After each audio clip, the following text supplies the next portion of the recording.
Le concept du cotil en fait est très intéressant et permet à tous de mieux comprendre l'importance de la nature dans notre vie de tous les jours.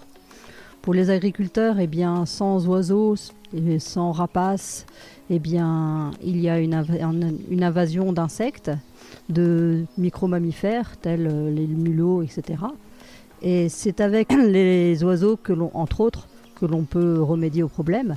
Et le réensauvagement, c'est aussi de laisser une multitude de milieux, aussi petits soient-ils, mais très riches, à savoir les arbres morts. Ils ne sont pas morts pour tous les animaux. Ils vont apporter de la nourriture, ils vont apporter un lieu de nidification ou de reproduction. Les ronciers, alors des fois on dit ça fait sale, mais c'est hyper important pour la pie-grièche par exemple, mais il y a d'autres oiseaux tels que les fauvettes qui sont très attirés. Les orties, ce sont des zones dans lesquelles les papillons en particulier vont se reproduire. Et tout ça, eh bien, ça permet l'enrichissement d'un domaine sans rien faire. Moi, je rajouterais une chose qui nous a paru intéressante au Cotil, c'est le fait de vouloir réimplanter des espèces, des variétés anciennes sur le blé. Autant qu'ornithologue, on suit ces champs, entre autres, et on espère voir des nouvelles espèces qui s'intègrent dans le blé. On pense bien évidemment à la caille des blés, puisque dans certains sites en France, la caille des blés est revenue grâce à ces vieilles souches de blé, quoi.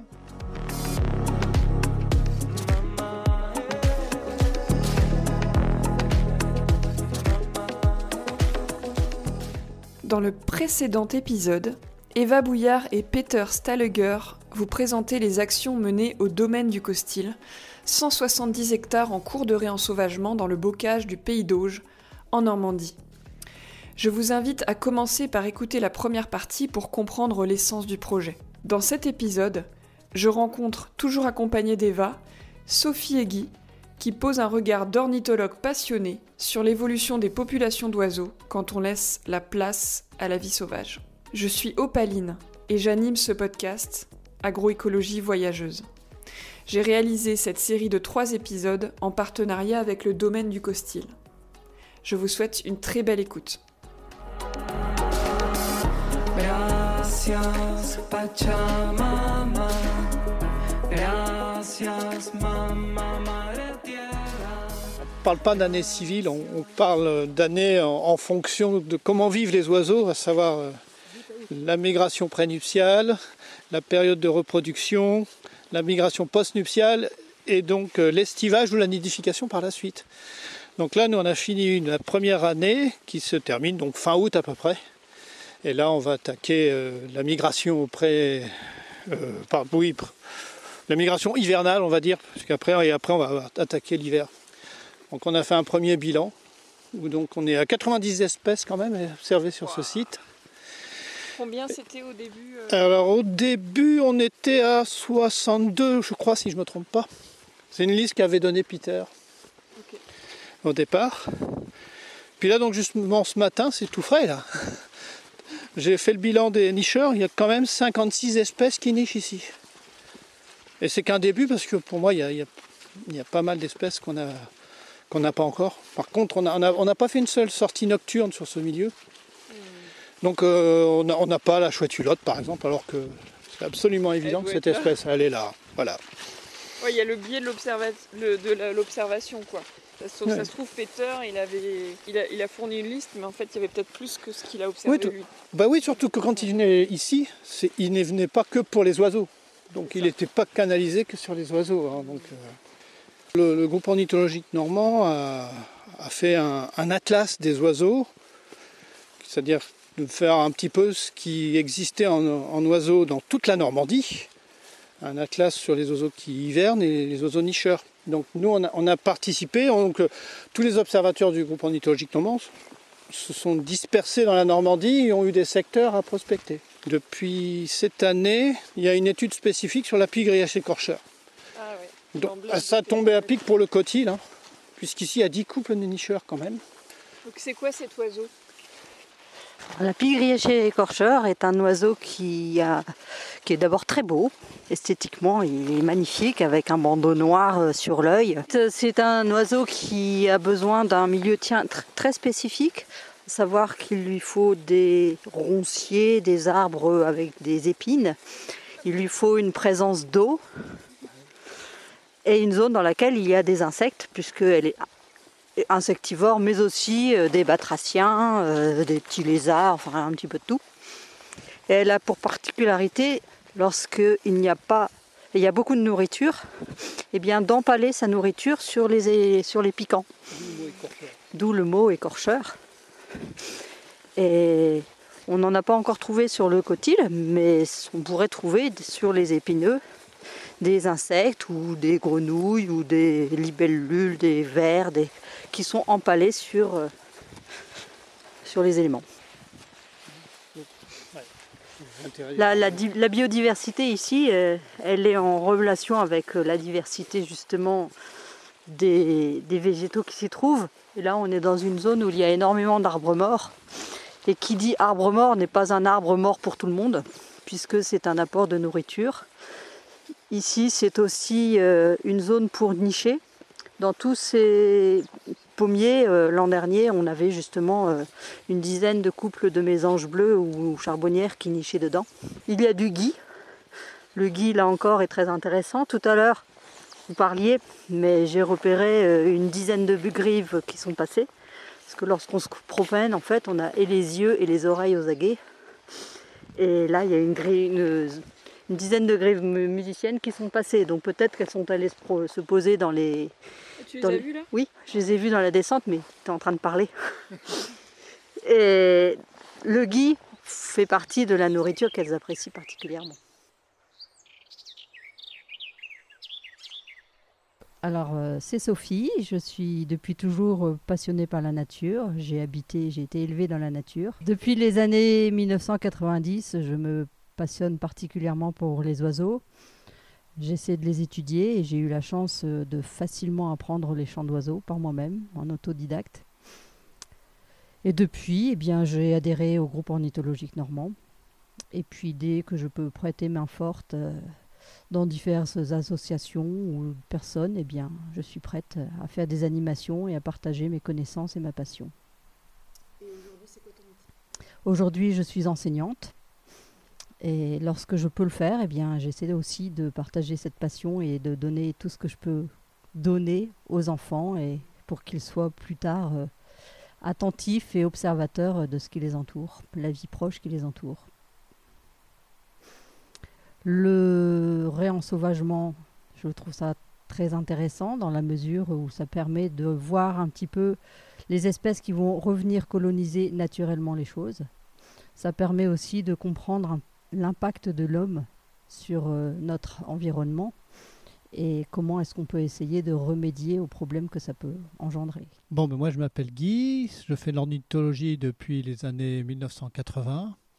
Donc au départ, je m'intéressais surtout aux oiseaux marins et les oiseaux des milieux estuariens, puisque j'étais proche de l'estuaire de la Seine. Et donc j'ai participé à de nombreuses études concernant entre autres la création du pont de Normandie, avec le groupe ornithologique normand. Puis après des dossiers qui fait qu'aujourd'hui, s'il y a une réserve dans l'estuaire de la Seine, le groupe ornithologique normand y est pour beaucoup, quoi. Donc, et puis par la suite, me suis intéressé bien sûr aux passereaux et me voilà dans l'Orne où là donc c'est surtout l'étude des passereaux, des rapaces qui m'intéressent. Et donc le domaine du cotil était pour moi une forte envie de voir un petit peu les espèces qui y sont, d'une part dans un premier temps, et par la suite voir un petit peu son évolution, puisque maintenant il est libre de lui-même, ce milieu.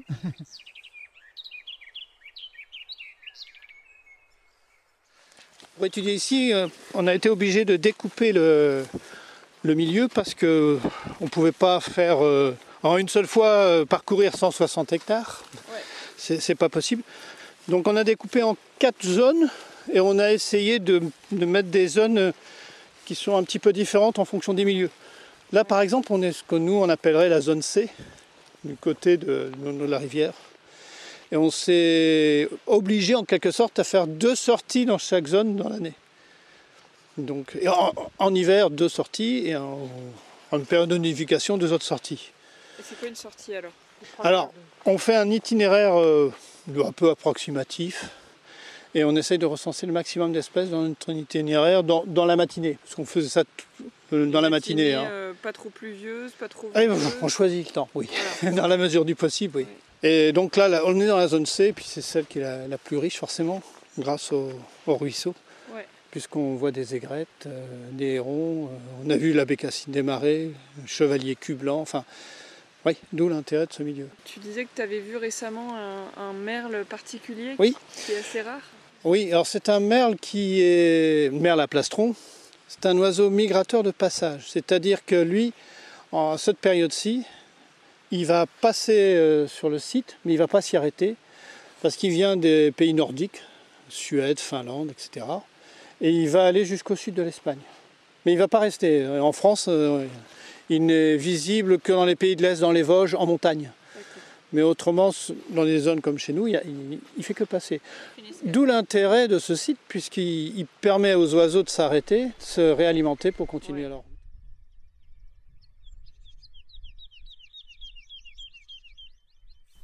Je ne sais pas si c'est très important, mais aussi le Costil, du coup, grâce à Guy et Sophie, est devenu un refuge du groupe ornithologique normand cette année. Alors, un refuge ornithologique normand, c'est une zone dans laquelle le propriétaire, d'abord, adhère aux idées du groupe ornithologique normand et adhère au groupe ornithologique normand. Et ensuite, il fait en sorte que les oiseaux, en particulier, mais donc tout le reste des autres animaux et végétaux, puissent s'y développer de la meilleure façon possible. Et en contrepartie, il y a un membre du groupe ornithologique normand qui est mandaté pour faire au minimum une visite par an. Donc nous, on va faire un petit peu plus, puisque nous en faisons un minimum de 8, 9 même. Mais c'est passionnant et ça permet aussi d'apporter des connaissances beaucoup plus précises sur ce milieu qui est tellement varié et ça donne une diversité. Le concept du cotil en fait est très intéressant et permet à tous de mieux comprendre l'importance de la nature dans notre vie de tous les jours. Pour les agriculteurs, sans oiseaux et sans rapaces, il y a une invasion d'insectes, de micro-mammifères tels les mulots, etc. Et c'est avec les oiseaux entre autres, que l'on peut remédier au problème.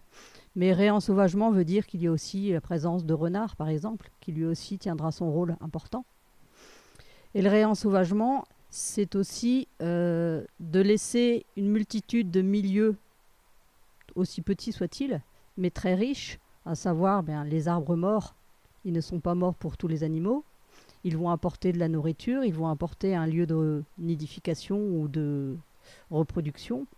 Les ronciers, alors des fois on dit ça fait sale, mais c'est hyper important pour la pie-grièche par exemple, mais il y a d'autres oiseaux tels que les fauvettes qui sont très attirés. Les orties, on dit là encore ça fait sale. Les orties, ce sont des zones dans lesquelles les papillons en particulier vont se reproduire. Il y a plein d'insectes qui vont établir leur nidification, soit passer l'hiver, soit y pondre. Et tout ça, ça permet l'enrichissement d'un domaine sans rien faire. Et après, d'admirer tout ce que l'on peut y admirer, les papillons, entre autres, les oiseaux, les insectes. Moi, je rajouterais une chose qui nous a paru intéressante au Cotil. C'est le fait de vouloir réimplanter des espèces, des variétés sauvages anciennes sur le blé. Et nous, autant qu'ornithologues, on suit ces champs, entre autres, et on espère voir des nouvelles espèces qui s'intègrent dans le blé. On pense bien évidemment à la caille des blés, puisque dans certains sites en France, la caille des blés est revenue grâce à ces vieilles souches de blé, quoi. Et nous déjà, on a constaté que dans ces champs de blé, il y a une espèce très intéressante qui côtoie très souvent ce milieu-là. C'est l'alouette des champs qui chasse les insectes au-dessus des blés. Et c'est d'autant plus intéressant que c'est une espèce qui est, parmi tant d'autres, mais une espèce bien menacée aujourd'hui, hein, puisque tous les pesticides qu'il peut y avoir dans divers champs sont très mauvais pour cette espèce-là, hein. Donc là, au Cotil, on est tranquille, il n'y a pas de pesticides. Ce que tu partages là, c'est aussi, ça fait le lien avec une question qui m'est venue en t'écoutant. C'est la place de l'agriculture dans le réensauvagement. Et en fait, donc là, tu montres que des espèces peuvent revenir parce qu'on réintroduit certaines variétés cultivées d'une certaine manière, Oui, c'est qu'on ça. réouvre des milieux. Et aussi, en t'écoutant, Sophie, je me disais que si on passe par exemple 30 ans à réensauvager, ensuite on peut peut-être revenir avec un petit peu de paysannerie, de manière toute douce, en remettant des vaches par exemple qui vont réouvrir des milieux, et remettre l'humain à sa juste place dans ce réensauvagement-là, quoi. Oui, tout à fait. Et puis en plus, dans ces champs de blé, ils ont mis des arbres qui fait que ça, pour le moment, ils sont tout petits, mais vont être très intéressants pour les oiseaux parce que ça va pouvoir être un perchoir, ne serait-ce que pour se reposer, voire pour y dormir la nuit, voire s'alimenter puisqu'ils vont trouver de la nourriture aux abords de ces arbres. Donc ça fait un complément pour pas mal d'espèces, quoi. Et dans ces arbres, il y aura des insectes qui viendront, des oiseaux qui viendront manger les insectes dévastateurs des productions. Donc là encore, il y a une importance de la présence des uns qui vont profiter aux autres. Et dans l'agriculture, c'est vraiment ça qui est intéressant, c'est que ce sont les éléments naturels qui viendront au service de l'homme. Et si les uns et les autres partagent, il y a moyen de faire quelque chose ensemble et d'y retrouver une rentabilité aussi. L'idée, c'est un peu de trouver une harmonie dans tout ça. Alors, c'est un peu philosophique, je ne sais pas s'il y a un équilibre juste qui existe, mais c'est pour ça qu'on expérimente et qu'on essaie de voir quelle place on laisse à l'agriculture dans le projet, quelle place on laisse aux humains et aux sauvages et aux vivants. Tout est expérimentation, on ne prétend pas avoir la solution, mais c'est une autre manière de voir et de fonctionner, globalement, qui, on espère, inspirera. Tu parlais tout à l'heure des vaches. Des vaches qui pâturent, s'il n'y en a pas trop grand nombre, ça va être favorable, par exemple, pour la chouette chevêche, puisqu'elle va se nourrir des insectes qui seront dans les bouses. Et là encore, qui dit chouette chevêche, elle va aussi être capable d'attraper des insectes dévastateurs, des petits micro-mammifères. Et là encore, eh bien, on aura un équilibre qui se fera. Et puis la chouette rendra service à l'homme et l'homme rendra service à la chouette. C'est très chouette.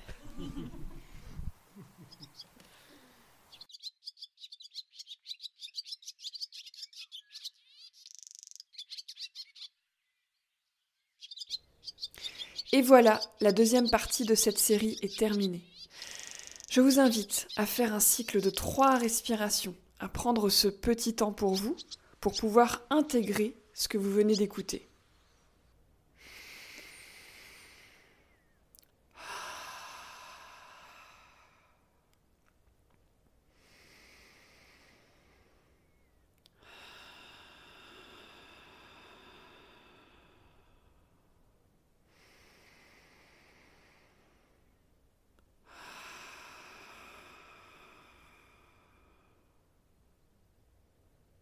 Alors, comment vous vous sentez maintenant ? Dans le prochain épisode, j'ai choisi de vous partager, pour clôturer cette série, le regard du fondateur du domaine du Costil, Rodolphe Landemaine. Je vous encourage chaleureusement à partager cet épisode à 3 personnes de votre entourage qui pourraient en bénéficier. Merci pour votre soutien.